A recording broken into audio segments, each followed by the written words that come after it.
Alright, let's read up on the new hero. Let's read the skill descriptions. Before that, first of all, Lapu Lapu is a support tank hero with a difficulty of medium and a role of defensive support. He's good in the early game, of course, like all other supports, and he's quite tanky. This icon right here, this means the tankiness of him. So it's kind of high. And this one right here is the damage, so it's kind of low. Yeah, so he's a support with crowd control and team buffs. Let's read up on the passive first. So Lapu Lapu gains 100 physical and magical defense when there are teammates within a range of 800. Okay? This one is important. Within a range of 800. So you need to stick together with Lapu Lapu to get for him to get more defense. So you don't want to play solo in front. That's why he's not that great as a clash laner that dives in, because this passive doesn't turn on. Okay?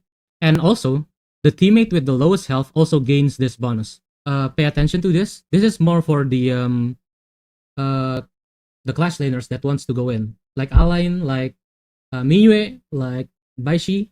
So keep this in mind if you're a clash laner. This. So I'm not sure what this means. Lapu Lapu gains an extra 50% magic and physical defense. Is it from items? Is it just flat 50% whenever you build anything? I'm not sure. But if that is flat, so you don't want to build any attack items, which is another like points against Lapu Lapu in Clash Lane, because you want to build this hero as a full tank, you know. So from this passive, we learned that Lapu Lapu wants to be a tank, right? He does not want to build no build damage. Damage is not great on Lapu. Okay, alright, that's the passive. Let's move on to the first skill. Okay, so Lapu has a tap first skill. He slashes his blade dealing 574 on physical damage, and it scales with physical damage, but it also reduces cooldown by 50% whenever he hits an enemy, and also slows them by 30% for 1 second. Now, the important part is, as we have already established, you don't want to build damage on Lapu, right? So the only important part on this build is this. Not build, I guess. This skill is this. Each enemy hit by the slash recovers 100 plus 2% health to Lapu Lapu. This health usually means raw health. You might want to build health on this hero, like the Overlord Plate Mail, alright? The effect is halved against non-hero unit. So you don't want to play Lapu Lapu as a jungler as well, because the jungle monster is not hero unit. Okay, cool. For the tap and hold, Lapu Lapu throws his weapon in the target direction. So the only thing that's different is the second part of the skill. This one. Right? So I can see why people might want to build damage on Lapu Lapu, but because of the passive, this is not really relevant. I think only tapping might be better for this. Maybe you can just switch back and forth whenever you catch a hero or something. So this skill throws his weapon, right? And when he retrieve this weapon, it knocks the enemy back. So after the skill hits an enemy, it reduces 50 physical damage from the enemy for 2 seconds. I mean defense. He's more of a tank buster, if I say so myself. So he wants to go in first and just tap and hold his first skill and then retrieve. No, you don't even need to retrieve it. It just, after the skill hits the enemy, it reduces their physical defense. So if you're playing against tanky heroes, you might want to just tap and hold so that your marksman can deal maximum damage. Okay, so what is this? So what did we learn from here? As a tank, in general, I mean, you want to tap.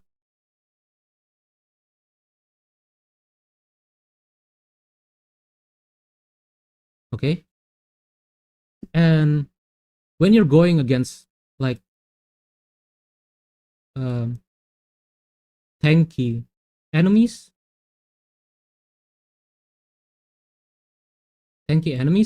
you want to tap and hold. So if you're going against tanky enemies, you want to tap and hold on Lapu's first skill.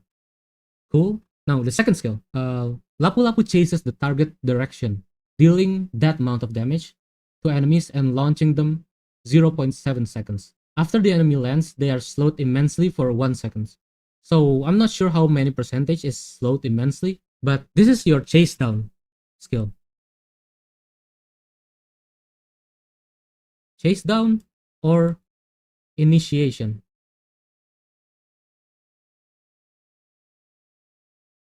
Okay? So when you're chasing enemies, you want to second skill so that they are slowed and they get launched up. Kind of like Lianpo. Okay? Now for the ult, briefly charges up, then cleaves the ground, dealing that amount of damage, launching them for 1 second, interrupting their skill use, and the ground remains fractured for 5 seconds. The enemy inside that area takes that amount of damage per 0.5 seconds and slowed by 30%. So the first one is important. When you hit them, it deals quite a lot of damage actually. 700 plus 180 extra physical damage. So maybe this is why Lapu people want to play Lapu Lapu as a clash laner. But I'm not sure about that. I don't think that's good. The second part of the skill is just like, what is it called? Skill issue net, I guess.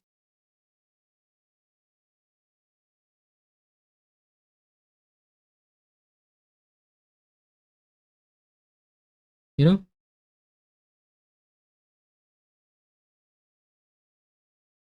Wait, that is not how you write safety. Okay.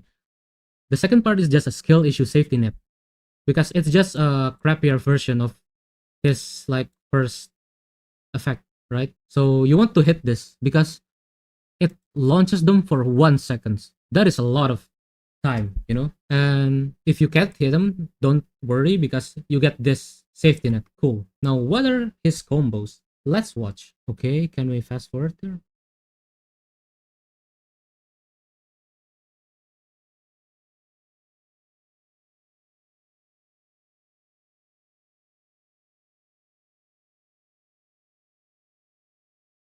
So they're saying that his most common is 2, ult, and then 1.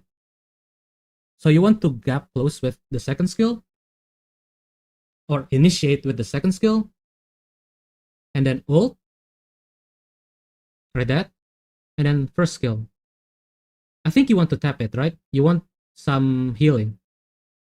And then to get out, you want to use second skill again. So the full combo is 2 and then ult and then tap and then 2. And if you still have time, you want to wait. Uh, you want to hold first skill to reduce the armor on tanks. Okay, what are his build? Let's see, loadout. So let's see the recommended build. What is this? Why do you build damage? Why do you hate me? I mean, in general, I think you want cooldown reduction, right? Glacial Buckler. This one is Crimson Shadow, so they want damage. Interesting. Right, Crimson Shadow is good because it has cooldown reduction, and Lapu Lapu wants cooldown reduction. Remember, you want to CC as much as possible with this hero. And if you're building this, you get this effect, 15% cooldown reduction, which is what he wants, right? And then you're not building cooldown boots because you also need the magic defense and armor. Maybe it depends on who you're facing, right? If you're facing a lot of CC, you want this boots because this has anti CC, right? Yeah, resistance. This one is anti CC. It reduces your CC. It reduces the CC inflicted upon you by 25%. So if the enemy has a lot of CC, you want this, and you want to keep spell casting, right? So you want the anti CC, and then glacial buckler is for the cooldown reduction, the defense, and the slow. So you can chase down enemies further and easier because it has this one. Movement speed slowed by 30% for 2 seconds. And it keeps going because the cooldown is only 2 seconds. See that? Now, why Blazing Cape? I'm not sure. Maybe because you will build a lot of HP, I guess. And maybe the Imperial is important for people. I'm not sure though. I'd rather just go Overlord Plate Mail instead of Blazing Cape. I'll just let my damage dealer go Imperial. Because you know what? Let's just get this and modify it. Because Mages has this also, Venomous. It also has Imperial, see? Right there, like this. So, I mean, maybe if you have a lot of healing enemies like Chayan, Dr. Bian,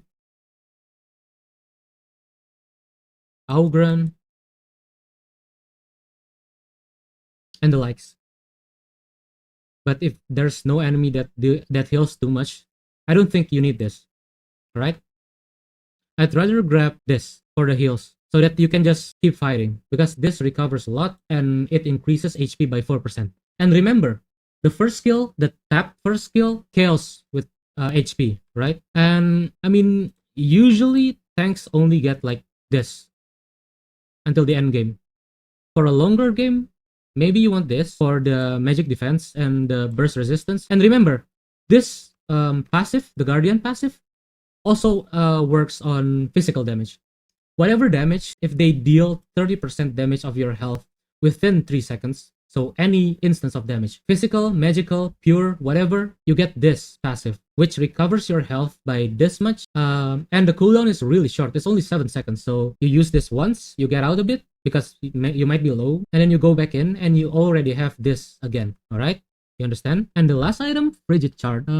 It might be good. I'm not sure. Feel like you should just go sages, right? For normal matches, because we're not pro player. We don't really have the dexterity to change items that quickly. If you're a pro player, you can just sell this, sell this, and then just buy it on the slot when you're dying. But I feel like it's easier and safer to just grab sages as the last item, and then you can switch items from there. You can grab the Destiny, maybe. Where is it? You can grab Destiny. You can grab Splendor. You can grab any other thing, Blood Rage, anything. So I feel like this should be switched out with Sages. Sages Sanctuary. So let's modify this a bit. Get out of here, dude. Yeah, like that.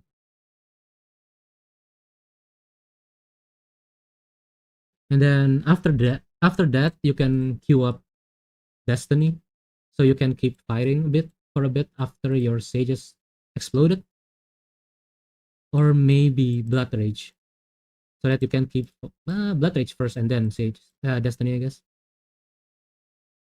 So something along those lines, right? I feel like that's the build. This is the build right here. Crimson Shadow. You want to either use Radiance here to slow them when you chase them down, and to open the map to make it easier for your teammate to follow, not follow you up, I guess, to feel safe, I guess. Or you might want redemption. If your teammate is dying a lot, this might be better, but if you want to play aggressive, just go Radiance. All right, what's the Arcana here? So defense, right, move speed, max health, health regen, attack speed, and cooldown reduction. All right, yeah, Fate has attack speed. I forgot about that.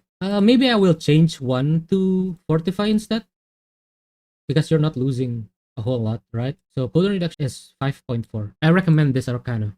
10 Harmony, 9 Reverberation, 1 Fortify, and 10 Fate. Cool. Let's test the hero real quick, okay? All right, let's turn off the AI, the minion wave.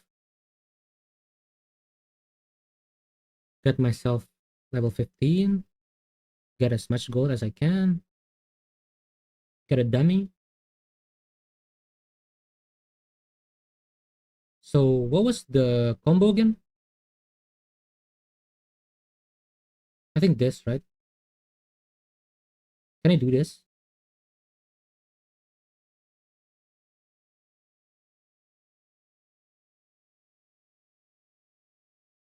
Okay. All right. So you want to hide in the bush, right? Wait for them to get close. And you want to do this.